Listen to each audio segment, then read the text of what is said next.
Master minds commerce చదవాలనుకునే 10th inter విద్యార్థుల తొలి ఎంపిక.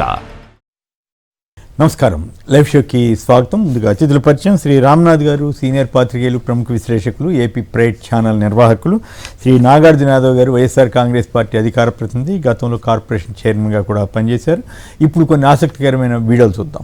ప్రపంచ స్థాయి రాజధాని అంటూ గుర్తుంది కదా మీకు, 15 నుంచి 19 వరకు నా కౌంట్ 14 దేశాలు.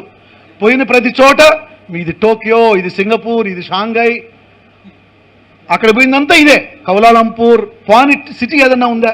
సింగపూర్ అంటే ఇంక మొత్తం అది అంతా ఎంత కాదు. సింగపూర్తో ఉన్న లాలూచి, రాజమౌళి సెట్టింగ్స్, డిజైన్ కాంపిటీషన్స్ అంటూ లండన్, జపాన్ వాళ్ళతో మాకీ అసోసియేట్స్, నార్మన్ అండ్ ఫాస్టర్ అంతా చేసుకొని వచ్చి ఇప్పుడేమన్నాడు ఆయన, నేను అదనంగా 50,000 ఎకరాలు తీసుకోకపోతే ఇది మున్సిపాలిటీ అవుతుంది, మున్సిపాలిటీగా మిగిలిపోతుంది అని రైతులను బ్లాక్మెయిల్ చేస్తున్నాడు. మరి ఇదే మాస్టర్ ప్లాన్ చేసింది ఇందుకే, ఈ ప్రాంతానికే.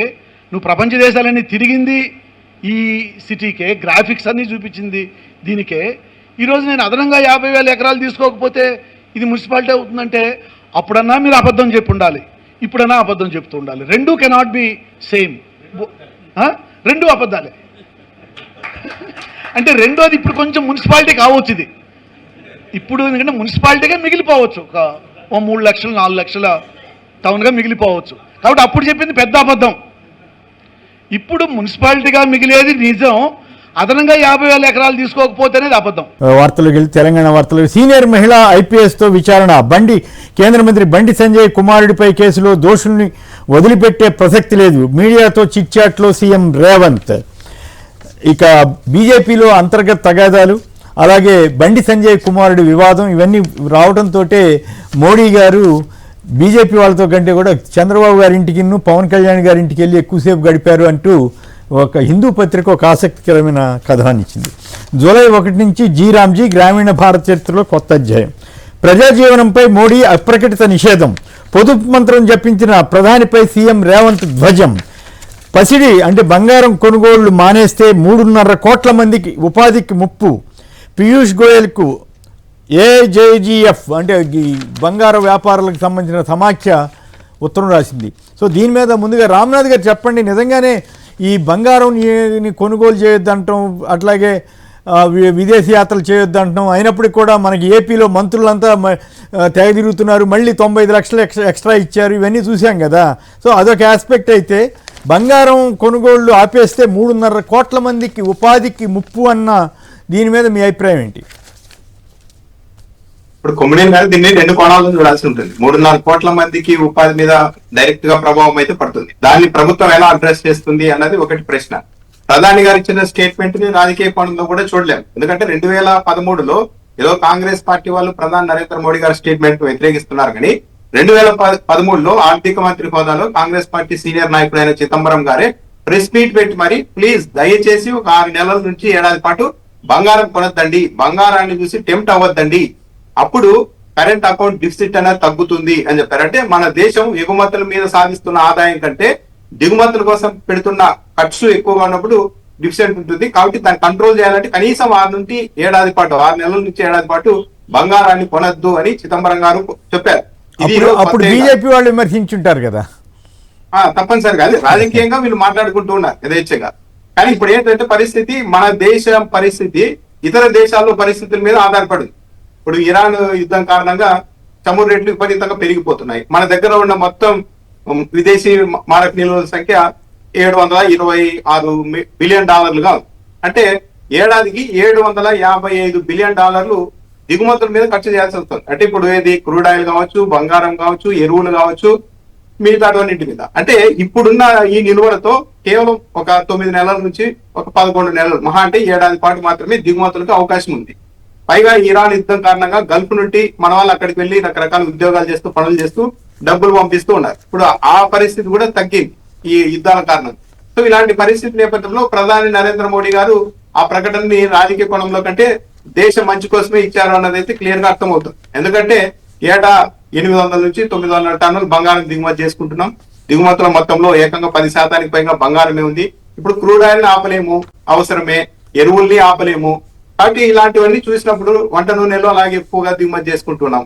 కాబట్టి బంగారం మీద మాత్రమే కంట్రోల్ చేయొచ్చు అన్న ఉద్దేశంతో ప్రధాని నరేంద్ర మోడీ గారు ఈ వ్యాఖ్యలు చేసి ఉండవచ్చు. కాబట్టి దాన్ని తప్పు పట్టడానికి కూడా లేదు. కాకపోతే 3.5 కోట్ల మంది మీద ప్రత్యక్షంగా ప్రభావం పడుతున్నప్పుడు చాలా పెద్దది. దాన్ని ఎలా అడ్రస్ చేస్తుంది ప్రభుత్వం అన్నది కూడా చూడాల్సిన అవసరం అయితే.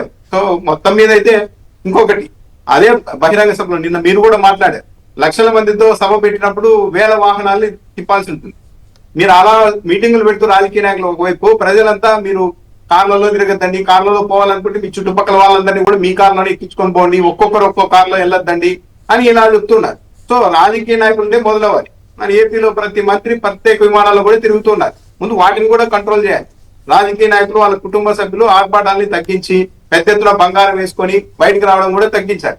అదే బంగారం వాళ్ళు అంత వేసుకొని తిరిగినప్పుడు మిగతా వాళ్ళు కూడా డబ్బున్న వాళ్ళు అందరూ మనము అలా వేసుకుంటే బాగుంటుందని టెంప్ట్ అయ్యడానికి అవకాశం ఉంటుంది.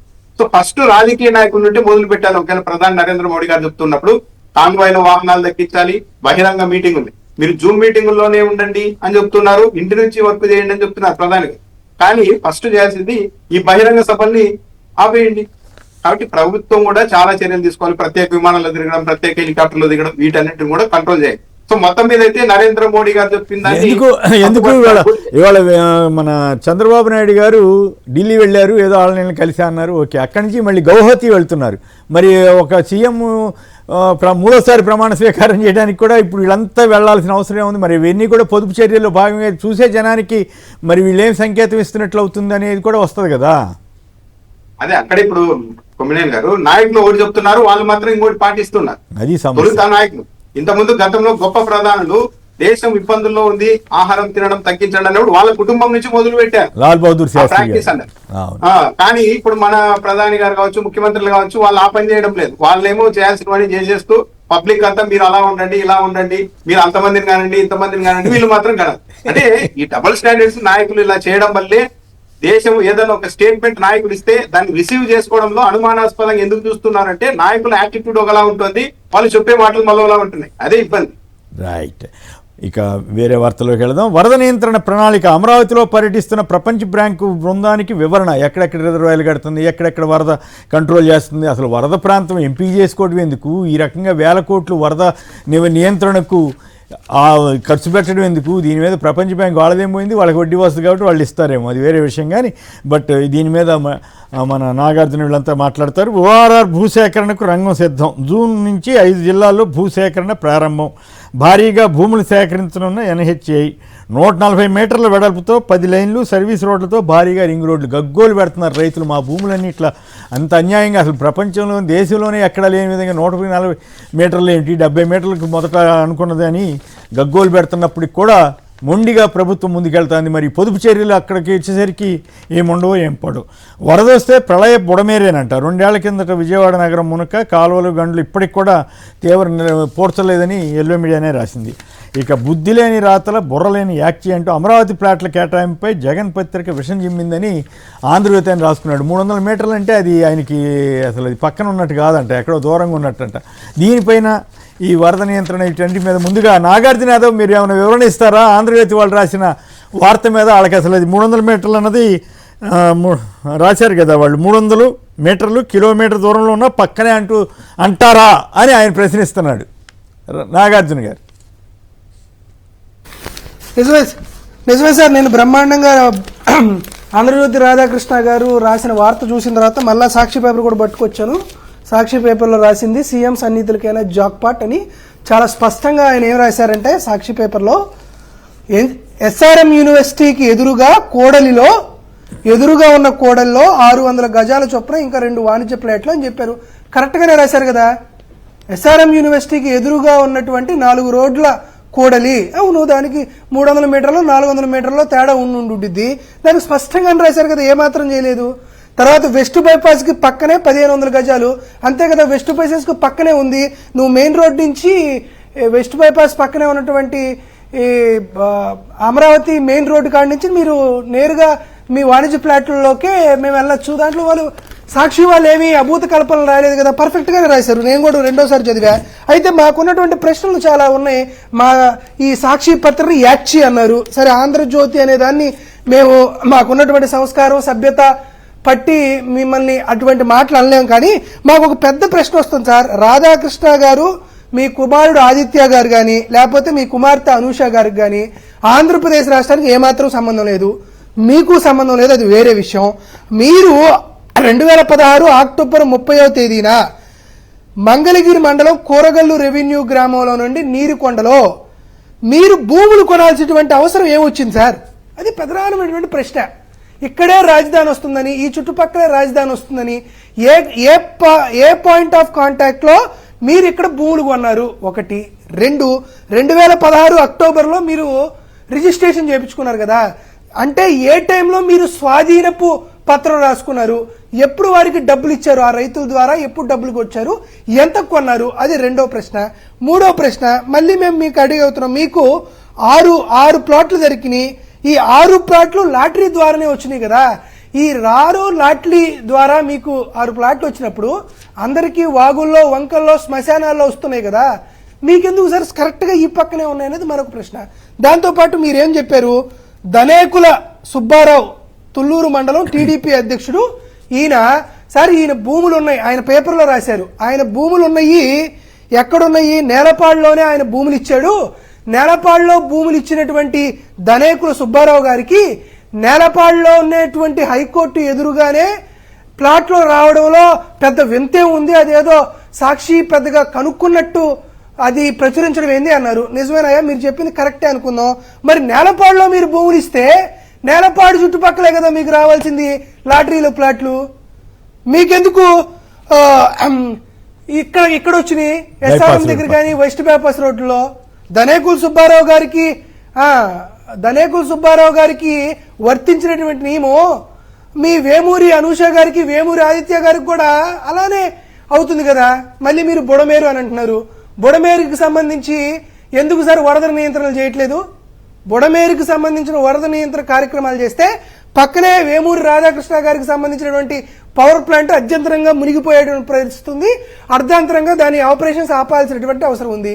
కాబట్టి ఆంధ్రప్రదేశ్ రాష్ట్రం రాజధాని అయినటువంటి విజయవాడ చుట్టుపక్కల పరిసర ప్రాంతాల్లో అయితే అమరావతి కానీ, ఇటుపక్క విజయవాడ కానీ, ఇక్కడ ఉన్నటువంటి ప్రజలు మునిగిపోయినా పర్లేదు కానీ ఆంధ్రజ్యోతి రాధాకృష్ణకు సంబంధించినటువంటి ప్లాంట్ మాత్రం మునక్కూడదు.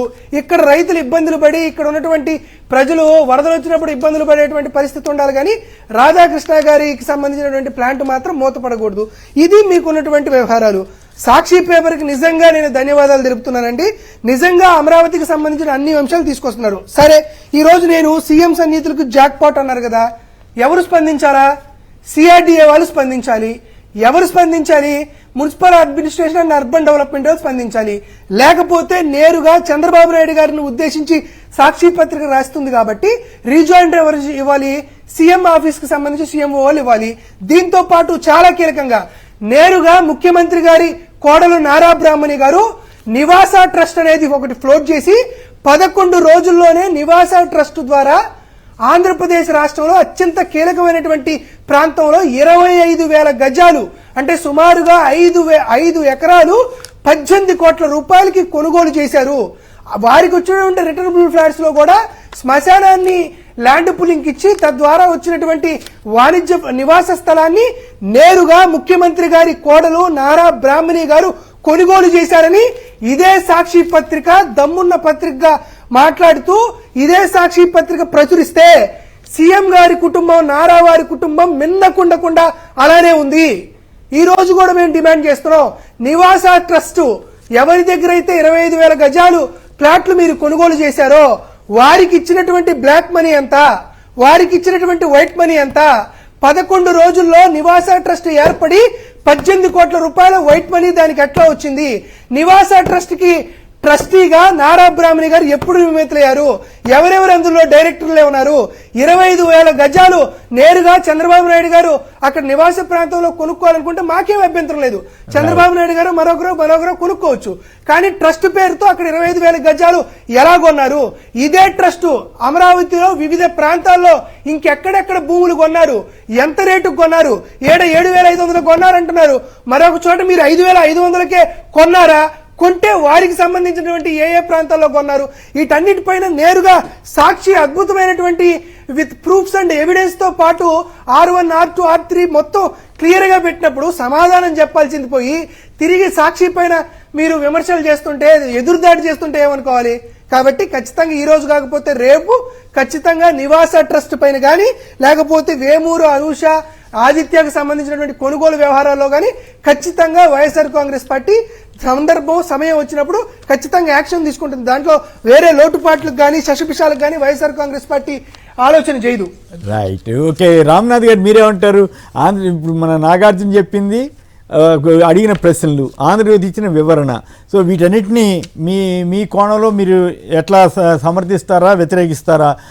అట్లాగే నిజానికి నాగార్జున అడుగుతున్నట్లుగా చంద్రబాబు గారి కుటుంబానికి సంబంధించినటువంటి భూమి కొనుగోలు వ్యవహారం మీద కనీసం దాని మీద మిగతా అన్నీ మాట్లాడుతున్నారు, కానీ ఆ అంశం గురించి వారి కుటుంబం కానీ, గవర్నమెంట్ కానీ, లేదా ఆంధ్రజ్యోతి రాధాకృష్ణ గారు కానీ వీళ్ళందరూ సమాధానం ఇస్తున్నట్లుగా ఎక్కడ కనపట్ల. వాళ్ళ దానికి సంబంధించి ఏదో 300 మీటర్లు అసలు రోడ్డు పక్క కాదన్నట్టుగా వాళ్ళు చిత్రీకరించుకునే ప్రయత్నం చేస్తున్నారు. సరే, వాళ్ళ ఇష్టం, అది వేరే విషయం.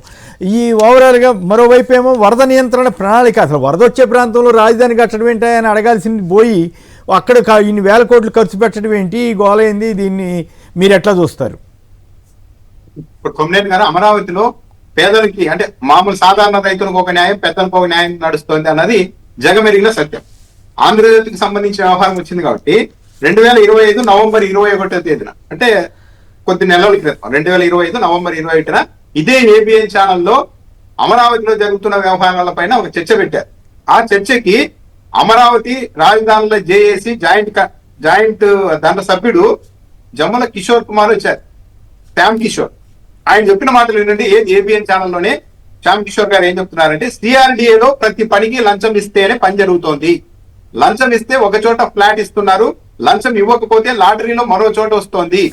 ప్రతి రైతుకు దీనిపైన అవగాహన ఉంది, కానీ బయటికి చెబితే ఇబ్బందులు వస్తాయని రైతులు మౌనంగా ఉన్నారే కానీ సిఆర్డిఏ అనేది ఒక అవినీతికి కేంద్రంగా మారిపోయింది. కొందరు అధికారులు డైరెక్ట్ గా అంటున్నారు, కొన్ని గజాల లెక్కనైనా మాకు లంచం ఇండి, డబ్బులు ఇవ్వలేకపోతే గజాల లెక్కన మాకు రాసింది అంటున్నారు. ఏం అక్కడ మీకు మంచి ప్లేస్ లో భూములు ఇచ్చినప్పుడు ఎకరం కోట్లలోకి వెళ్తున్నప్పుడు మాకు ఒక 50 లక్షలు ఇస్తే మీ సొమ్ము ఏం పోతుందని డైరెక్ట్ గా రైతుల్ని అడుగుతున్నారని ఇదే ఏబిఎన్ ఛానల్లో ఆయన శ్యామ్ కిషోర్ గారు చెప్తే, ఆ రోజు ఛానల్ డిబేట్ నిర్వహిస్తున్న నిర్వాహకుడు, ఓ మై గాడ్ ఇంత దారుణంగా ఉన్న పరిస్థితి అమరావతిలో అని మాట్లాడారు. అంటే దీన్ని బట్టి అర్థమవుతోంది కదా, డబ్బులున్న వాళ్ళంటే పెద్దవాళ్ళకి ఒక చోట ఫ్లాట్లు వస్తున్నాయి, మామూలు సాధారణమైన వ్యక్తులకి ఇంకో చోట వస్తున్నాయి అనేది దీన్ని బట్టే చాలా క్లియర్ గా అర్థమవుతుంది. చంద్రబాబు నాయుడు గారు తన ఇల్లు కట్టుకున్నారు.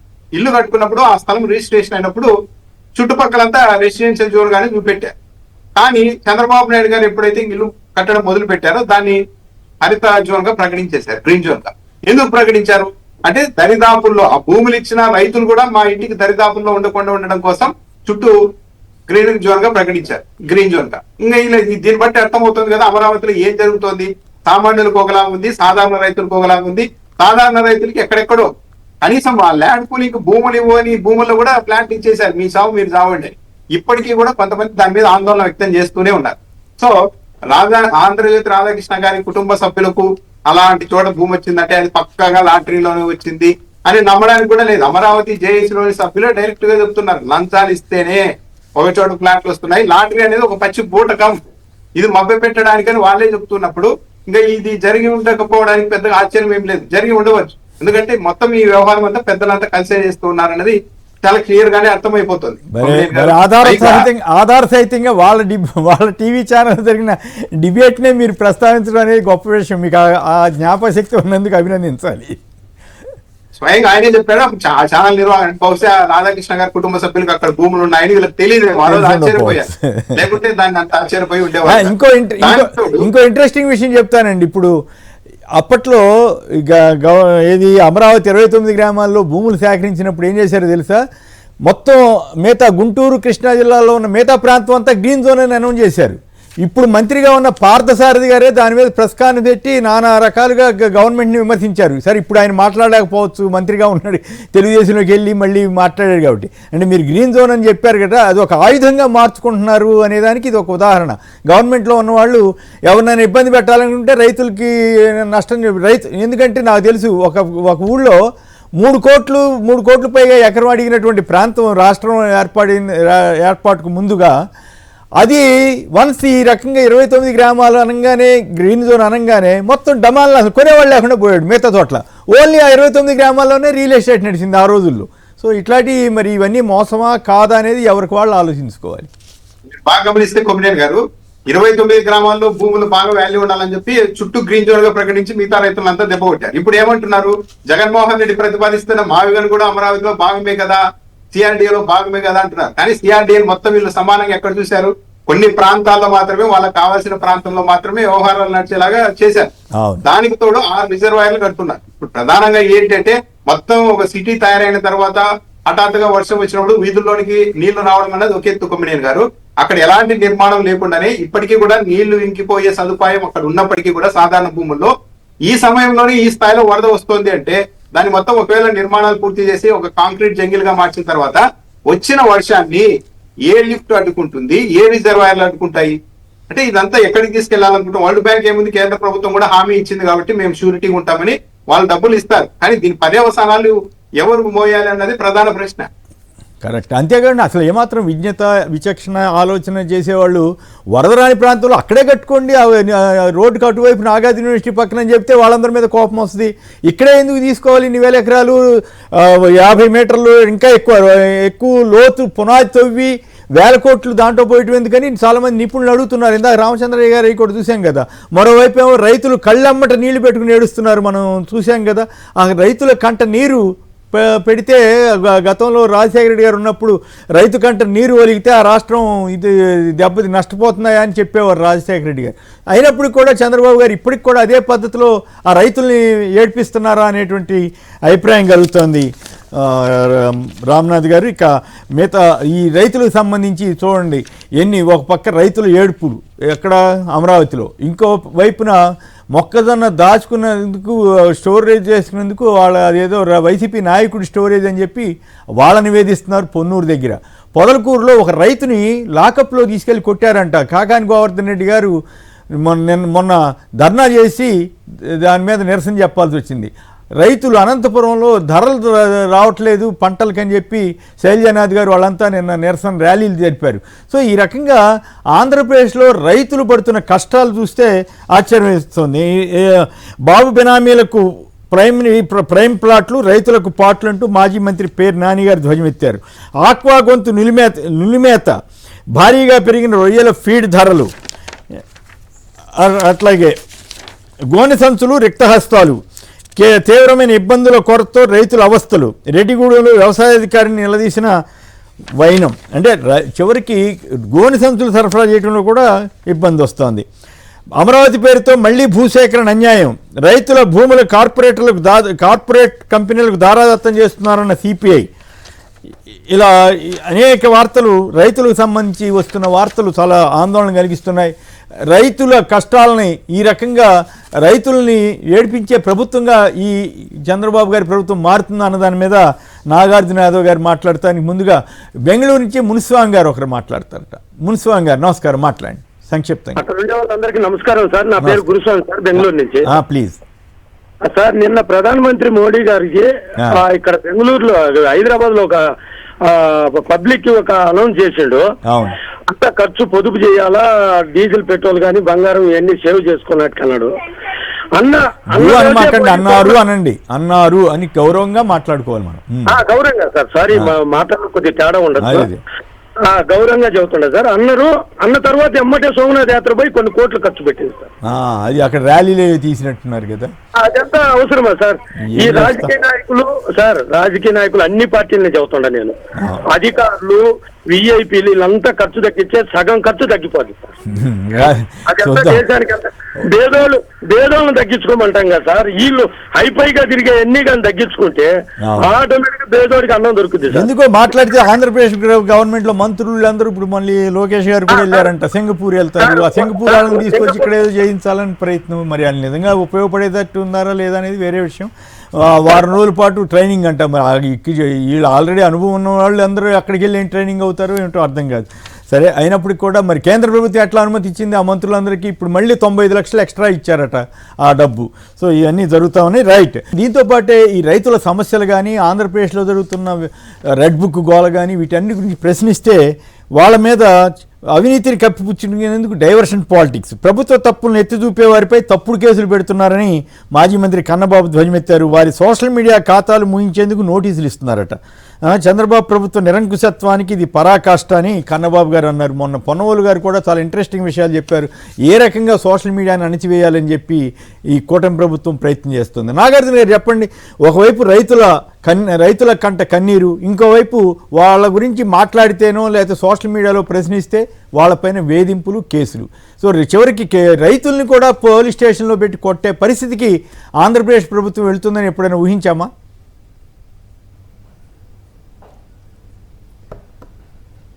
సార్, ఆంధ్రప్రదేశ్ రాష్ట్రంలో జగన్మోహన్ రెడ్డి గారి అధికారంలో ఉన్నప్పుడు రైతుల కోసం ఒక విప్లవ కేంద్రంగా రైతు భరోసా కేంద్రం చేశారు. ఇదే రైతులకి రాకెట్ ఇంధనంగా ఈ రైతు భరోసా కేంద్రం పనిచేస్తుందని, విత్తు నుంచి విక్రయం దాకా ఈ రైతు భరోసా కేంద్రం రైతులకు భరోసాని ఇస్తుందని చెప్పాం. ఈరోజు జగన్మోహన్ రెడ్డి గారు ఓడిపోయిన తర్వాత దాదాపుగా 23 నెలల దాకా ఈరోజు చంద్రబాబు నాయుడు గారిని అడుగుతున్నాం, ఈ రైతు భరోసా కేంద్రాలు ఏవైనాయి? ఈ రైతు భరోసా కేంద్రాల్లో నుంచే మీరు రైతులకి మీరు విత్తనాలు సప్లై చేయొచ్చు కదా. బయట మార్కెట్ల నుండి విత్తనాలు తీసుకొస్తున్నారు, ఆ విత్తనాలు మొలకెత్తట్లేదు, ఆ విత్తనాల్లో మంచి విత్తనాలు దొరకడం లేదని సమస్యలు వస్తున్నాయి. అదొకటి. తర్వాత యూరియా కానీ ఎరువులు కానీ ఆంధ్రప్రదేశ్ రాష్ట్రంలో ఇదే రైతు భరోసా కేంద్రం నుంచి తీసుకురావచ్చు. కానీ మీరు ఎరువులు కూడా యూరియా కూడా సప్లై చేయనటువంటి పరిస్థితులు అట్లున్నాయి. దాంతోపాటు ప్రతి గ్రామంలో యూనిట్గా ఆ గ్రామంలో ఏ ఏ పంటలు పండుతున్నాయి, వాటికి కావాల్సినటువంటి పిచికారీ మందులు ఎంత ఉన్నాయి, దానిలో నుంచి వచ్చే ప్రొడక్షన్ ఎంత, కేంద్ర ప్రభుత్వం ఆయా పంటలకి ఇస్తున్నటువంటి మద్దతు ధర ఏంటి అని ముందే ప్రజలకు తెలియజేసి, ముందే రైతులకు తెలియజేసి, ముందే రైతుల్ని అక్కడ ఉన్నటువంటి అగ్రికల్చర్ అసిస్టెంట్ ద్వారా వాళ్ళని చైతన్యవంతం చేసి అక్కడ ఉన్నటువంటి నేలసార పరీక్ష చేసి తద్వారా వాళ్ళని చైతన్యవంతం చేసి దాని ద్వారా పంట వేయాలనేటువంటి మినిమం కాంపెన్సెన్స్ కూడా ఈ ప్రభుత్వానికి లేకుండా పోయింది. ఈరోజు మొక్కజొన్న కానీ, కంది కానీ, వరి కానీ ఈ ఆంధ్రప్రదేశ్ రాష్ట్రంలో ఉండేటువంటి మద్దతు ధర అంట, బయట మార్కెట్లో జరుగుతుందంత, దళారులు తీసుకుంటుందంత అనేది చెప్పుకుంటే ఆంధ్రప్రదేశ్ రాష్ట్రంలో ఉన్నటువంటి ప్రజలందరూ, రైతులందరూ తీవ్రమైనటువంటి ఇబ్బందులకు గురవుతున్నటువంటి పరిస్థితి. దీంతో పాటు మూలిగే నక్క మీద తాటికాయ పట్టట్లు ఆంధ్రప్రదేశ్ రాష్ట్రంలో ఎవరన్నా ఏదన్నా ప్రశ్నిస్తే వారిపైన కేసులు పెట్టేటువంటి పరిస్థితులు ఏర్పడుతుంది. సార్, మీరు చెబితే ఆశ్చర్యపోతారు సార్. ఆంధ్రప్రదేశ్ రాష్ట్రంలో ప్రతిపక్ష పార్టీగా ఉన్నటువంటి వైఎస్ఆర్ కాంగ్రెస్ పార్టీలో అధికార ప్రతినిధులుగా ఉన్నటువంటి ప్రతి ఒక్కరిపైన కేసు బుక్ అయిందనంటే నమ్ముతారా సార్? అధికార ప్రతినిధులుగా 14 మందో 15 మందో ఉంటే అందరిపైన కేసులు ఉన్నాయి. కేసులు లేనటువంటి వారు లేరు. కొండా రాజీవ్ గాంధీ కాడి నుంచి పుత్త శివశంకర్ రెడ్డి దాకా, శ్యామల గారి కాడి నుంచి మల్లీశ్వరి గారి దాకా అసలుకి వారి ప్రాంతం ఏంది, కులం ఏంది, వారు మాట్లాడుతున్నటువంటి అంశాలేంది దేనికి ఏం లేదు. కారుమూరు వెంకటరెడ్డి కాడి నుంచి మొన్న వచ్చేటువంటి కొత్తగా వచ్చినటువంటి వీరశేఖర్ రెడ్డి దాకా ఎవరిపైన కానీ కేసులు పెట్టడమే, ఎవరు ఏం మాట్లాడినా బెదిరించడమే. నా పైన ఇప్పటికి 10 కేసులు పెట్టారు. ఏదన్నా మాట్లాడదామా అని అంటే సాక్ష్యాధారాలతో మాట్లాడుతున్నా కూడా వదిలిపెట్టేటువంటి పరిస్థితి లేదు. కాబట్టి వీరు ఎందుకు ఇబ్బందులు పెట్టాలా ఏంటా అనేటువంటి విషయాల మీద అసలుకి ఏది చెప్పినా కూడా ఆశ్చర్యమే. ఎవరైనా ఏదన్నా మాట్లాడాలనుకుంటే సాక్ష్యాధారాలతోనే మాట్లాడుతున్నాం. ఈరోజు సోషల్ మీడియాలో ఎవరన్నా వ్యక్తులు ఏదన్నా చేస్తుంటే సార్ మీరు ఒకటి చెప్పాలి, ఇది జగన్మోహన్ రెడ్డి గారి దృష్టిలో కూడా ఉంది, కాకపోతే పేరు చెప్పట్లా. విశాఖపట్నం గాజువాకు సంబంధించి ఒక యాదవ సామాజిక వర్గానికి సంబంధించినటువంటి ఒక కుర్రాడు ఫేస్బుక్ లో పోస్ట్ పెట్టాడు. ఈ ఫేస్బుక్ లో పోస్ట్ పెట్టిన విషయం నిజానికి ఆ సోషల్ మీడియా కార్యకర్త ఎప్పుడు జగన్మోహన్ రెడ్డి గారిని చూసినటువంటి దాఖలాలే లేవు, ఎప్పుడు కలిసినటువంటి దాఖలాలు కూడా లేవు. పాపం జగన్మోహన్ రెడ్డి గారి మీద ప్రేమతో అతను ఏదో పోస్ట్ పెట్టారు. అతన్ని ప్రకాశం జిల్లాలో పర్చూరుకు తీసుకెళ్లారు, ఆ తర్వాత దర్శికి తీసుకెళ్లారు. ఇప్పుడు ఆ సిఐ గారి పేరు చెప్పట్ల, సిఐ గారు ఒంగోలులో సర్కిల్ ఇన్స్పెక్టర్ గా చేస్తున్నారు. కేవలం జగన్మోహన్ రెడ్డి గారి మీద పోస్టు పెట్టినప్పుడు అరే నిన్నిప్పుడు కొడితే జగన్మోహన్ రెడ్డి గారు వస్తారా అని అతని చేత 2000 గుంజులు తీపిచ్చాడంట సార్. 2000 గుంజిళ్ళు, 2000 గుంజిళ్ళు తీపిచ్చాడంట. అది సాధ్యమేనా అని 2000 గుంజులు 3 రోజులు సార్. 3 రోజుల్లో 2000 గుంజులు తీపిచ్చారు. ఈ రోజుకి ఆ అబ్బాయి బయటకు వెళ్తుంటే ఈ కాళ్ళు అబ్బాయికి సరిగ్గా పనిచేయవు. కాసేపు ఒక 20 నిమిషాలు 30 నిమిషాలు కూర్చుంటే ఈ విషయం వచ్చి జగన్మోహన్ రెడ్డి గారికి చెప్పారు. ఆ అబ్బాయిని నేను ఆ అబ్బాయిని పర్సనల్ గా కూడా ఇంటర్వ్యూ చూసా. ఒక లేడీ కానిస్టేబుల్ ని నుంచోబెట్టి గుంజిళ్ళు ప్రతిరోజు 3 రోజులు కస్టడీలోకి తీసుకొని 3 రోజులు ఆ లేడీ కానిస్టేబుల్ తో లెక్కేయించి మరీ చేపించారు. సరే, ఇటువంటి దారుణమైనటువంటి పరిస్థితులు ఆంధ్రప్రదేశ్ రాష్ట్రంలో కోకల్లలు జరిగినాయి. పొదలకూరు దగ్గర రైతును కూడా లాకప్ లో పెట్టి కొట్టారని మొన్న కాకాని గోవర్ధన్ రెడ్డి గారు ఆందోళన చేశారు. అవును సార్, ఒకటే వీటి సార్, ఒక నెల్లూరు జిల్లాలోనే కాదు, పల్నాడు జిల్లాలో కానీ మరొకటి కానీ ఆంధ్రప్రదేశ్ రాష్ట్రంలో ఈ ప్రభుత్వం అధికారంలోకి వచ్చిన తర్వాత ప్రజాస్వామ్య హక్కులు లేకుండా పోతున్నాయి. ఆంధ్రప్రదేశ్ రాష్ట్రంలో కనీస రాజ్యాంగ హక్కులు కూడా ప్రజలకి మాట్లాడేట హక్కు, స్వేచ్ఛగా తిరిగేట హక్కు, సరైనటువంటి వ్యాపారం చేసుకునేటువంటి హక్కులు ఏమి లేవు. కాబట్టే వైఎస్ఆర్ కాంగ్రెస్ పార్టీ వచ్చిన తర్వాత ఖచ్చితంగా ఒక law and order tribunal YSR Congress party ఏర్పాటు చేస్తుంది. ఏర్పాటు చేయడమే కాదు, దాంట్లో ఎవరైతే ఉన్నారో వాళ్ళకి మానవ హక్కుల సంఘానికి సంబంధించిన ఒకరిని మెంబర్ చేస్తాం, ఏసీబీడీజీని ఒక మెంబర్ని చేస్తాం. ఆంధ్రప్రదేశ్ రాష్ట్రంలో ఎవరైతే చట్టానికి చేతులు తీసుకొని వైఎస్ఆర్ కాంగ్రెస్ పార్టీ నేతల పైన దాష్టికాన్ని ప్రవర్తించినటువంటి పోలీసుల పట్ల ఖచ్చితంగా అవసరమైతే అసెంబ్లీలో చట్ట సవరణ చేసైనా సరే వారందరిపైన కఠినటువంటి చర్యలు తీసుకోవడానికి వైఎస్ఆర్ కాంగ్రెస్ పార్టీ ఏమాత్రం వెనుకడగదు. రైట్. రామ్నాథ్ గారు చెప్పండి, ఇందాక ఒక రైతు కంట నీరు చూసాం, అమరావతిలో రైతులు బలవంతంగా భూసేకరణ అది చాలదన్నట్టు మళ్ళీ రెండో ఫేజు ఇక్కడ ఉండవల్లి రైతులు కానీ అవతల రెండో ఫేజ్ రైతులు కానీ వాళ్ళ కంట నీరు, ఇంకోవైపు పోలీసుల వేధింపులు, ధరలు సరిగా లేకపోవటం, ఇవన్నీ చూస్తే మీకేమనిపిస్తోంది? రైతుల కంట నీరు పెట్టించడం చంద్రబాబు గారి ప్రభుత్వానికి మంచిదేనా? మీరు ఇందాక చెప్పినట్లు పొదలకూరులో ఒక రైతులు లాకప్ లో కొట్టారు కమిడీని గారు. కారణం ఏంటి? ఆయన నిమ్మతోటి ఉంటే విద్యుత్ కనెక్షన్ లేదని చెప్పి విద్యుత్ అధికారుల దగ్గరికి వెళ్తే 40,000 లంచం తీసుకున్నారు. ఆయన చెప్పింది 40,000 లంచం తీసుకున్న తర్వాత కూడా పని చేయకపోతే ఆ రైతు ఆవేదనతో కాస్త గట్టిగా నిలదీసేసరికి ఎస్ఐని పిలిపించి తీసుకెళ్లి లాకప్ పెట్టి కొట్టారు. దీంట్లో తప్పేవరిది? అసలు లంచం తీసుకున్న అధికారి మీద చర్యలు ఉండాల్సింది. ఒక రైతుని తీసుకెళ్లి కొడతారు. కరెక్ట్ గా 20 ఏళ్ల క్రితం ఇలాంటి పరిస్థితులే ఉండేవి కొమ్మినేని గారు. వైఎస్ రాజశేఖర రెడ్డి గారు 2004లో ముఖ్యమంత్రి కాకముందు ఎలాంటి పరిస్థితులు ఉండేవో ప్రత్యక్షంగా చూసాం. అప్పట్లో ఏంటంటే కరెంటు బిల్లులు కట్టకపోతే రైతులు స్టార్టర్లు మోటార్లను పబ్లిక్ గా తీసుకెళ్లి వాళ్ళు విద్యుత్ అధికారులు వాళ్ళ దగ్గర ఇంటి తలుపులు కూడా లాక్కెళ్లేవాళ్ళు లోన్లు కట్టకపోతే ఆ రోజుల్లో. ఇవన్నీ ఈ తరం మర్చిపోయిందేమో కానీ చాలా దారుణం. ఇంకా ఏంటి, ప్రత్యక్షంగా చూశాను కొమ్మినేని గారు, రైతులు ఎంత భయంగా బతికే వాళ్ళంటే రాత్రి వేళల్లో కరెంట్ ఎక్కువ వచ్చేది, పగులు కరెంట్ సరిగా ఉండేది కాదు, వీక్ గా ఉండేది, వోల్టేజ్ తక్కువ ఉండేది. రాత్రులు మోటార్లు పెట్టి ఆ దగ్గరలో కాకుండా ఇక్కడ దూరంగా చీకట్లో పడుకొని చూసుకుంటుండేవాళ్ళు. ఏమో కరెంట్ వాళ్ళు వస్తారేమో, వాళ్ళతో మనం ఇక్కడ ఉంటే ఏమంటారు అని అంత బిక్కు అని బతికారు. అప్పట్లో రైతుల మీద లాఠీ చార్జ్ చేయడం, రైతుల్ని కొట్టడం, మోటార్లు స్టార్టర్లు తీసుకెళ్లడం అనేది చాలా కామన్ ఫ్యాక్టర్ గా ఉండేది, చాలా కామన్ విషయంగా ఉండేది. ఎప్పుడైతే రాజశేఖర రెడ్డి గారు ముఖ్యమంత్రి అయ్యారో ఆ రోజు నుండి ఇప్పటి వరకు ఒక రైతు మీద ఏ పోలీస్ అయినా సరే, ఏ వ్యక్తి అయినా సరే చేయాలంటే భయపడే పరిస్థితి రాజశేఖర రెడ్డి గారు వచ్చినాక జరిగింది. కానీ ఇప్పుడు ఒక రైతు ఒక విద్యుత్ కనెక్షన్ కోసం లంచం ఇచ్చి కూడా పని జరగకపోతే గట్టిగా నిలదీస్తే అతన్ని తీసుకెళ్లి పోలీసులు లాకప్ లో పెట్టి కొట్టి ఒక మాజీ మంత్రి ధర్నా చేసే వరకు పరిస్థితి వెళ్ళిందంటే ఒక రైతును కొట్టినా ఏమీ కాదు అనే ధైర్యం పోలీస్ వ్యవస్థలోనికి మళ్ళీ ఇప్పుడు ఎలా వచ్చింది, ఎక్కడి నుండి వచ్చింది? దాంతో పాటు చంద్రబాబు నాయుడు గారు పదే అనంతపురం అన్నది హార్టికల్చర్ హబ్బుగా మారింది, నా వల్లే అని చెప్తుంటారు. కానీ చంద్రబాబు నాయుడు గారికి ఈ విషయాలని దృష్టికి వెళ్తున్నాయి లేదు కానీ ఈ నెల రోజుల్లో అనంతపురం జిల్లాలో 100 ఎకరాల్లో చీనీ తోటలు, ఏది 10 ఏళ్ళు 15 ఏళ్ళు ఏజ్ ఉన్న చీనీ చెట్లు 100 ఎకరాల్లో నిట్టనివునా ఎండిపోయాయి. సోమవారం నిన్న కూడా కలెక్టరేట్ దగ్గర ఎండిపోయిన చీనీ చెట్లతో రైతులు పెద్ద ఆందోళన నిర్వహించారు. ఆదుకోండి, ఒక్కో రైతు చీనీ పంటను కాపాడుకోవడానికి రోజుకు 1000 రూపాయలు నీళ్లు తరలింపు కోసం ఖర్చు పెడుతున్నారు. ఆదుకోండి అంటే ఒక్కరు మాట్లాడే వాళ్ళు లేదు. మరి చంద్రబాబు నాయుడు గారు అక్కడి రైతులు వాళ్ళ పాటలు వాళ్ళు పడి ఓర్లు వేసుకొని మొత్తం పంటలు పండిస్తూ ఉంటే హార్టికల్చర్ అప్పుడు నా వల్లే ఏందని చెప్పిన చంద్రబాబు నాయుడు గారు ఇప్పుడు అదే చీనీ చెట్లన్నీ 100 ఎకరాల్లో ఎండిపోతూ ఉంటే ఎందుకు యాక్షన్ లోనికి రావడం లేదు? ఎందుకు వచ్చి కాపాడడం లేదు? ఈ రోజు 2 రోజులుగా వచ్చిన పత్రికల్లో వచ్చిన కథనాలు చూస్తే కొమ్మినేని గారు సింపుల్ గా ఎంత దారుణంగా ఉందో పరిస్థితి అర్థమవుతుంది. అదే అనంతపురం జిల్లాలో దళారుల చేతుల్లో ధాన్యం, రబీ ధాన్యం కొనేందుకు ఇప్పటికీ కూడా కొనుగోలు కేంద్రాలు ఏర్పాటు చేయలేదు. రైతులు ఆందోళన చేస్తూ ఉంటే అధికారులు ఏం చెప్తున్నారు? మేము ప్రభుత్వానికి రాసాము, ప్రభుత్వం నుండి గ్రీన్ సిగ్నల్ ఇస్తే అప్పుడు మేము ఇక్కడ కొనుగోలు కేంద్రాలు ఏర్పాటు చేస్తామన్నారు. అనంతపురం జిల్లాలో కొద్ది రోజులుగా వెదర్ అన్నది చాలా తేడాగా ఉంది. సాయంత్రం వేసరికి ఉరుములు వానలు పడడంతో రైతులు ఎక్కడికక్కడ తక్కువ ధరకు అమ్మేసుకుంటూ ఉన్నారు. ఇంకో పరిస్థితి చూడండి, మొన్న ఆక్వా రైతులకు సంబంధించి ఈ ధర ఎంత పెంచాలి అంటే ఆహారానికి ధాన్యానికి చేపలకు వేసే ఫీడ్ కి సంబంధించి ధర ఎంత పెంచాలి అన్నది ఆక్వా స్టేట్ డెవలప్మెంట్ అథారిటీ నిర్ణయం తీసుకోవాలి. కానీ ఏకపక్షంగా కిలోకి 10 రూపాయలు పెంచారని ఈ రోజు వాళ్ళ పత్రికల్లోనే రాసుకున్నారు. మరి గవర్నమెంట్ ఎక్కడ పోయింది? గవర్నమెంట్ ఏం చేస్తోంది? ఏమన్నంటే చంద్రబాబు నాయుడు గారు 23 నెలల్లో 23 లక్షల కోట్ల పెట్టుబడులు వచ్చాయని కామన్ డైలాగ్ చెప్తున్నారు. ఎంత చంద్రబాబు నాయుడు గారి తీరు ఎలా ఉంటుందంటే, ఒక వ్యక్తి 23 లక్షల కోట్ల పెట్టుబడులు ఆకర్షించామని చెప్పారు. ఈ రోజు పత్రికల్లో కూడా బ్యానర్ వేయటం అది రాసుకున్నారు. చంద్రబాబు నాయుడు గారు 9 లక్షలు, మొన్నటిదాకా 9-10 లక్షలు అనేవాళ్ళు ఇప్పుడు సడన్ గా 23 లక్షలకి 22 లక్షలని ఒకళ్ళు రాశారు, 23 లక్షలని ఒకరు రాశారు. అంత 10 లక్షల కోట్లు ఎప్పుడు వచ్చేసినాయి, ఎక్కడొచ్చినాయి, ఎట్లా వచ్చినాయి?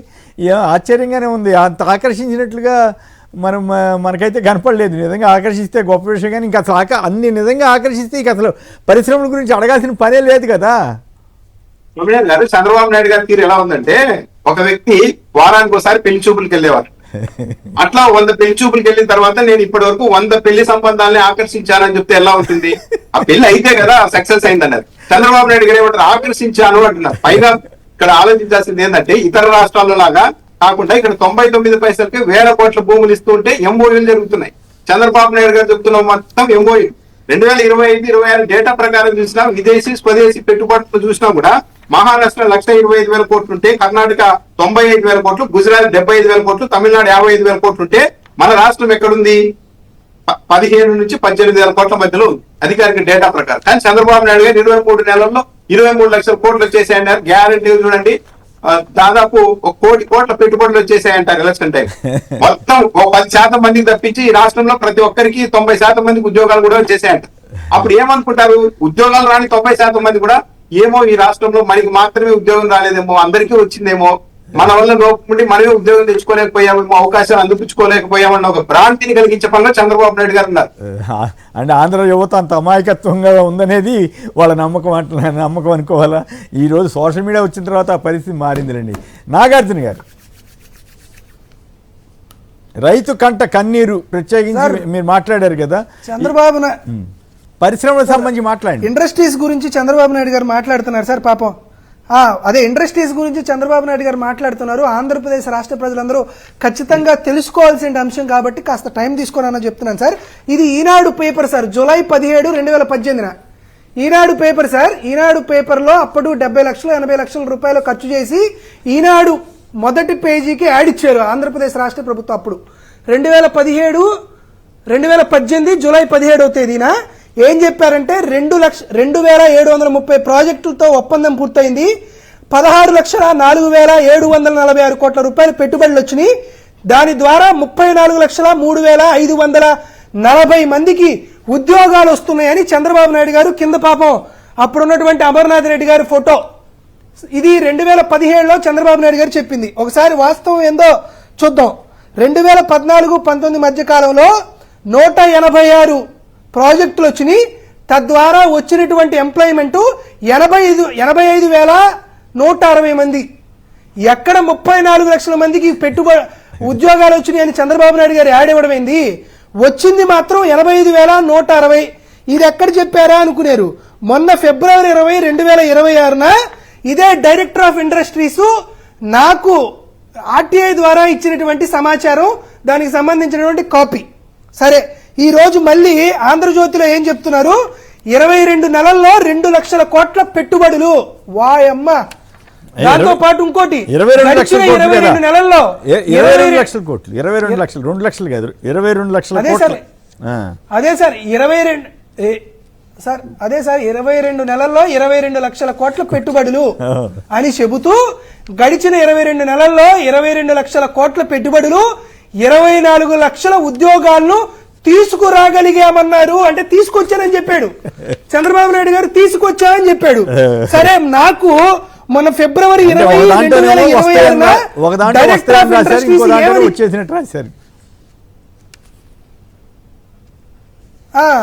నాకు ఫిబ్రవరి 20, 2026న డైరెక్టర్ ఆఫ్ ఇండస్ట్రీస్ ఇచ్చినటువంటి సమాచారం లెటర్ నెంబర్ INC 02-12024. దీంట్లో నాకేం చెప్పారంటే, ఎన్ని ఉద్యోగాలు వచ్చినాయి అంటే 2024-26 from June 2024 to January 26, 37 large and mega projects have been started operations with committed employment of 46,200 222. 2 సంవత్సరాల్లో వచ్చినటువంటి ఉద్యోగాలు 46,222. వచ్చినవి 37 సంస్థలు. ఈ 37 సంస్థల్లో కూడా సుమారుగా 18కి పైగా సంస్థలు జగన్మోహన్ రెడ్డి గారి హయాంలోనే మొదలు పెట్టినవి ఆపరేషన్స్ ఇప్పుడు స్టార్ట్ చేశారు. అంటే రమారమి వీళ్ళు ఒక 10,000 నుండి 15,000 ఉద్యోగాలే ఈ 22 నెలల్లో తీసుకొచ్చారు. దానికి సంబంధించినటువంటి కాపీ. కానీ చంద్రబాబు నాయుడు గారు 22 లక్షల కోట్ల రూపాయలు పెట్టుబడులు తెచ్చామని 24 లక్షల ఉద్యోగాలు తెచ్చేసామని చెబుతున్నటువంటి అబద్ధాలు, దొంగ మాటలు, కేవలం ప్రచార కాంక్ష కోసం. మొన్నెప్పుడు 800 కంపెనీలు వచ్చేసినాయి, లోకేష్ వల్ల చాలా పరిశ్రమలు వచ్చేస్తున్నాయని ఆయన చెప్తున్నారు, చంద్రబాబు గారి వల్ల తీసుకొస్తున్నారనేమో ఈయన చెబుతున్నారు. ఇద్దరు భలే తమాషాగా ఉంది కదా రాజకీయం. సార్ అసలు వీరికి అసలు చంద్రబాబు నాయుడు నాకు మాట్లాడితే మళ్ళీ మా అందరికీ యువత ఉద్యోగాలు ఇవన్నీ లేవు కాబట్టి ఆ కడుపు మంట మాకు ఉంటుంది కాబట్టి నోరు జారితే మనల్ని కూడా తీసుకెళ్తారని చెప్తున్నారు. 800 కంపెనీలు అంటున్నారు కదా. అసలు 2014 నుండి 2026 దాకా 2014 నుండి 2026 దాకా ఆంధ్రప్రదేశ్ రాష్ట్రంతో అన్ని కంపెనీలు కుదుర్చుకున్నటువంటి ఒప్పందాలు అంటే లార్జ్ అండ్ మెగా లార్జ్ ఇండస్ట్రీసే 737. దాంట్లో కొన్ని నాట్ ఇంట్రెస్టెడ్ అయినాయి, కొన్ని ఆపరేషన్ స్టార్ట్ చేయలేదు, కొన్ని వెనక్కిపోయినాయి, కొన్ని మాత్రమే లాండ్ ఆగేలా కట్టారు. అసలు ఎవరు మాట్లాడతారు సార్? దాంతో పాటు చెప్తున్నాను సార్, 737 కంపెనీల్లో గ్రౌండ్ అయినాయి 149. ఏది ఈ 12 ఏళ్లలో ఇంట్రెస్ట్ చూపించింది 310. ఇంప్లిమెంటేషన్ దశలో ఉంది 278. అసలు ఏం మాట్లాడుతున్నారు సార్ ఆంధ్రప్రదేశ్ రాష్ట్రం? నాకు తెలియదు అసలు లోకేష్ గారు ఎక్కడ చదువుకున్నారో, యాడ్ నుంచి తీసుకొచ్చారో, ఏం మాట్లాడుతున్నారో మాకు అర్థం కాల. దాంతోపాటు టైం లేదు కాబట్టి చెబుతున్నాం కానీ జగన్మోహన్ రెడ్డి గారు తీసుకొచ్చిన దాంట్లో ఎంత ప్రెజెంటేషన్ గ్రౌండ్ అయినాయి ఏంటి, వాటి సక్సెస్ రేషియో ఏందనేది ఇది industrial development of Andhra Pradesh note ఇచ్చిన దాంట్లో స్పష్టంగా ఉన్నాయి. కాబట్టి చాలా టైం టేకింగ్ ప్రాసెస్. అయితే దీని మీద కూడా చెప్పండి. ఒక్క నిమిషం నాగార్జున గారు, ఒక్క నిమిషం. అమరావతిలో పుంగోల్ అంట సింగపూర్ తరహా టౌన్షిప్ దేశానికి రోల్ మోడల్గా నిర్మాణం, సింగపూర్ సహకారంతో అమరావతి ఎకనామిక్ రీజన్ అభివృద్ధి అని లోకేష్ గారు చర్చలు జరిపారంటే ఈ మధ్యలో మళ్ళీ సింగపూర్ తరహా టౌన్షిప్ కూడా ఏంది? ఓ పక్కేమో రైతులు అల్లాడుతూ ఉంటే అక్కడ ఏం సార్, నేను ఇప్పుడే తాడేపల్లి నుంచి విజయవాడకి బుల్లెట్ ట్రైన్ లో ఎక్కి దిగి స్టూడియోకి వచ్చాను సార్. మీకు అర్థం కావట్లేదు. వాటికన్ సిటీ ఉంది. మనం ఏదన్నా చెప్తారు సార్, సింగపూర్ అంటారు, పొంగల్ అంటారు, ఏదన్నా మాట్లాడతారు. కాబట్టి మనం ఏం చెప్తున్నాం అంటే ఏది రియాలిటీలో ఉండిద్ది, ఈ రోజుకు బానే ఉండిద్ది, ఈ క్షణం బానే ఉండిద్ది మీరు చెబుతారు. కానీ జడ్జిమెంట్ డే అనేది ఒకటి వచ్చింది. ప్రజలు వాస్తవాలేంటి, వ్యక్తి ఇక్కడ జరుగుతున్నది ఏంటి, నువ్వు ప్రచారం చేస్తున్నది ఏంటి, రియల్ టైంలో ఉన్నదేంటి అనేది అంచనా వేసుకొని దాని గురించి ఒక నిర్ణయం తీసుకునే పరిస్థితి ఉంటుంది. ఈ రోజుకు బాగుంటుంది. కానీ ఇన్ని అబద్ధాలా, ఇన్ని దారుణాలా, ఇన్ని దౌర్జన్యకాండలా ఈ రోజు కంటి ముందు కనపడుతూ డైరెక్టర్స్ గవర్నమెంట్ ఇస్తున్నటువంటి అఫీషియల్ గణాంకాలన్నీ వదిలేసి ఈనాడు ఆంధ్రజ్యోతిలో మీకు నచ్చి రాసుకుండా పోతా ఉంటే అసలు 34 లక్షల ఉద్యోగాలు వచ్చినాయి అంటే అసలు ఆశ్చర్యపోతున్నాం సార్. మేమైతే అసలు వీటి గురించి చెప్పడానికి మాకు కూడా సిగ్గు అనిపిస్తుంది. మీకు అసలు ఒక విషయం చెప్తాను సార్, మరీ చెప్తున్నారు చంద్రబాబు నాయుడు గారు. నేను నిజంగా బాధగా చెప్తున్నా, 2024 ఈయన విజనరీ అని, సంపద సృష్టి అని అంటే మరి ప్రజలట్టు నమ్ముతున్నారు నాకు అర్థం కావట్లా. 2024లో చంద్రబాబు నాయుడు గారు పెట్టినటువంటి బడ్జెట్ కి సంబంధించినటువంటి అంశాలు tax revenue sir. Last year కి ఈ ఇయర్ కి ట్యాక్స్ రెవెన్యూలో వచ్చినటువంటి వృద్ధి 0.29% sir. 0.29% per year. Jaganmohan Reddy హయాంలో 11.3%, అంటే 11,448 కోట్ల రూపాయలు ట్యాక్స్ రెవెన్యూ పెరుగుతుంటే ఇప్పుడు పెరిగింది చంద్రబాబు నాయుడు హయాంలో 416 కోట్లు సార్. 0.29%. నేను చెబితేనేమో నాకేమో తెలియదు అంటారు, ఇట్లాంటి పరిపాలన చేసే ఆయన్నేమో విజనరీ అంటారు. సింగపూర్ పొగిడింది అంటారు, జపాన్ పొరిగింది అంటారు, జర్మనీ పొగిడింది అంటారు, ఇరాక్ పొరిగింది అంటారు, ఇరాన్ పొరిగింది అంటాడు. కానీ ఆంధ్రప్రదేశ్ రాష్ట్రంలో ఎవరు పొగిడే వాళ్ళు ఎవరు లేరు. కనీసం లోకేష్ గారిని, చంద్రబాబు నాయుడు గారిని అమెరికాకి ఇరాన్ కి మధ్య పాకిస్తాన్ వాళ్ళు పెడుతున్నారు కదా సార్. కాకుండా చంద్రబాబు నాయుడు గారిని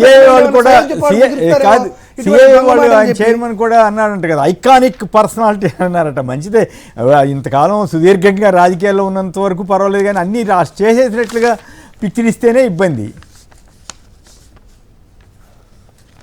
పాపం చెప్పిన ఆయన ఒకసారి కాగ్ రిపోర్ట్ చదివితే తెలిసి ఉంటుంది ఎంత తలనొప్పి పుట్టిద్దో. Right. ట్యాక్స్ రెవెన్యూ ఏంది, రెవెన్యూ Okay, డెఫిసిట్ ఏంది, okay. ఫిజికల్ ఇక డెఫిసిట్ time ఏంది, తక్కువ ఉంది. క్యాపిటల్ ఎక్స్పెండిచర్ ఎంత వస్తుంది, కాబట్టి ఇవన్నీ మాట్లాడుకునే టైం ఉంది కాబట్టి ఆ సార్ మాట్లాడితే బాగుంటుంది. రైట్. ఉత్తరాంధ్రలో విదేశీ యూనివర్సిటీ ఉత్తదే, ఏపీకి అంతర్జాతీయ యూనివర్సిటీని తీసుకొస్తున్నట్లు లోకేష్ ప్రచారం చేశారంట, కానీ ఇంతవరకు సైసు లేదట. ఇక ఈనాడు వాళ్ళు 3 కేటగిరీల్లో మనబడి మన భవిష్యత్తు పనులు మౌలిక సదుపాయాలకు 2726 కోట్లు అవసరం అని, అవసరాన్ని ఇచ్చేసి హెడ్డింగ్ చూస్తే ఓహో ఇచ్చేస్తున్నారు కాబట్టి ఖర్చు పెడుతున్నారు కాబట్టి అన్నట్టుంటుంది. వీబీ గ్రామ్జీతో ఉపాధికి భారీ కోత పడుతుంది, 91% తగ్గనున్న వ్యయం, పెద్ద ఎత్తున తగ్గనున్న పని దినాలంటూ ప్రజాశక్తి ఒక వార్త, ఆందోళనకరమైన వార్తని ఇచ్చింది. ఇక మహాన్యూస్ ఛానల్కి ప్రభుత్వం నజరానా 56.64 లక్షలని ఇస్తోందట. ఎందుకంటే స్వర్ణాంధ్ర విజన్ 2047, దీపం 20 ఉచిత ఇసుక తవ్వకాలపై వీడియోలు తయారు చేసినందుకంట. మరి సమాచార శాఖ అనేక డిజిటల్ సంస్థలు ఇవన్నీ ఉంటాయి కదా గవర్నమెంట్లో, మరి ఎందుకు ఇస్తుందో ఏం పాడు. ప్రభుత్వ ఏర్పాటుకు అన్నాడీఎంకే యత్నం నిజమే, ఢిల్లీ నుంచి కుట్రలు జరిగాయని సిపిఎం జాతీయ కార్యదర్శి బేబీ గారు అన్నారు. అలాగే అన్నాడీఎంకేలో చీలికలు వస్తున్నాయని కూడా వార్తలు వచ్చాయి. కేవలం ఒక్క సింగపూర్ టూర్కే అదనంగా 95 లక్షలు, మొన్న 2-3 కోట్లు ఇచ్చినట్టున్నారు, మళ్ళీ ఇప్పుడు ఇచ్చారు.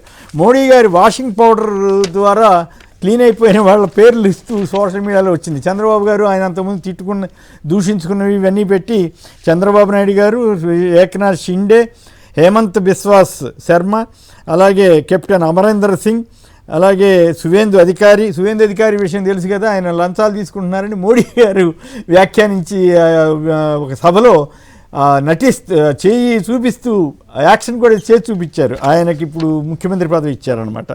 అశోక్ కుమార్ మిట్టల్ మొన్న ఎంపీ ఆప్ నుంచి మారిపోయారు కదా, అలాగే వీళ్ళందరికీ వాషింగ్ పౌడర్ వేసి రెడీ శుభ్రంగా చేశారట. 41.15 మీటర్ల నీటి నిల్వకు పోలవరం పూర్తి చేయండి, కేంద్ర జలశక్తి శాఖ మంత్రితో సిఆర్ పాటిల్తో చంద్రబాబు గారు అన్నారట. హోంమంత్రి గారితో కూడా చర్చించారు. పోలవరం ఎత్తు పెంచొద్దని తెలంగాణ సర్కార్ లేఖ రాసింది. మరి ఈ రెండుకి ఏమైనా సంబంధం ఉందేమో తెలియదు. డయాఫ్రమ్ వాళ్ళలో లోపాలు ఉన్నాయి, తనిఖీలు చేయండి అని ఏబి వెంకటేశ్వరరావు వీళ్ళంతా కోరారు. ఫైనల్గా నాగార్జున గారు చెప్పండి, ఈవీఎంలకు సంబంధించి మీ దగ్గర ఏమన్నా సమాచారం ఉందా? సార్ ఈ ఒక్క విషయం అంటే టైం అవుతుందని చెప్పలేదు సార్, కాకపోతే ఈరోజు ఒకటి చెప్పాలి. ఇది చీపురుపల్లి నియోజకవర్గానికి సంబంధించిన విజయనగరం పార్లమెంట్ సార్. 219 ముదుగుపేటకు సంబంధించి ఐడి కంట్రోల్ యూనిట్ 7538 ఈవీఎంకి వచ్చినటువంటి ఓట్లకి, అదేవిధంగా అక్కడ ఉన్నటువంటి వీవీప్యాట్ల స్లిప్పులకి లెక్కింపు చేస్తే ఏమాత్రం పొంతం లేదని ఇచ్చినటువంటి డాక్యుమెంట్ సార్. ఎన్నికల ఓటింగ్ తర్వాత ఈవీఎంలో వచ్చినటువంటి ఓట్లకి అదేవిధంగా ఓటర్ల స్లిప్లకి మధ్య భేదాలు ఉన్నట్లు, తారతమ్యం ఉన్నట్లు వచ్చినటువంటి డాక్యుమెంట్ సార్. దీని మీద రిటర్నింగ్ ఆఫీసరు, కలెక్టరు, ఏఓసు అందరూ సంతకం పెట్టారు. ఇదొకటి. దాంతోపాటు ఇది విజయనగరంకి సంబంధించి, ఇది ఏలూరు పార్లమెంటుకి సంబంధించి సార్. దానికి సంబంధించి కూడా ఏలూరు పార్లమెంటు కైకలూరు 73వ పోలింగ్ బూత్ కు సంబంధించి సేమ్ ఇదే పరిస్థితి. Okay right. భేదాలు తారతమ్యాలు ఉన్నాయని చెప్పి దాన్ని కొట్టేసి మళ్ళా చూపించింది. దాంతోపాటు నరసరావుపేట పార్లమెంట్కి సంబంధించి సార్ ముఖేష్ కుమార్ మీనా గారు నరసరావుపేట పార్లమెంట్ కి న్యూ మ్యానుఫ్యాక్చర్డ్ M3 ఈవీఎంస్ తీసుకోమని ఇచ్చినటువంటి మెమో ఇది. ఇదే మెమోని బెల్ సంస్థకు కూడా పంపించాడు. అదే మెమో కొత్తగా మ్యానుఫ్యాక్చరింగ్ చేసినటువంటి ఈవీఎంస్ తీసుకురామని. కాకపోతే మా శివశంకర్ లోతోటి ఐఏఎస్ గారు బెల్ సంస్థ నుంచి కొత్తగా మ్యానుఫ్యాక్చర్ అయినటువంటి ఈవీఎంలు తీసుకురాకుండా 4400 ఈవీఎంలు M3 2018 మ్యానుఫ్యాక్చరింగ్ అయ్యి రిపేర్ చేయబడినటువంటి ఈవీఎంస్ తీసుకొచ్చినట్లు ఇచ్చినటువంటి మెయిల్ కాపీ. దాంతో పాటు డిసిగ్నేటెడ్ గా స్పెషల్ ఆఫీసర్ని పంపిమని ముఖేష్ కుమార్ మీనా గారు చెప్తే ఓకే ఇదిగోండి సార్, రైట్. మరి కలెక్టర్ అదే గారికి అర్థం కావట్లేదు. అది శిరీష ఎలక్షన్ ధారా కమిషన్ కదా, వెల్ ఎలక్షన్ సంస్థ of course నుండి నేను electoral additional office. General manager తీసుకొని వచ్చినట్టు.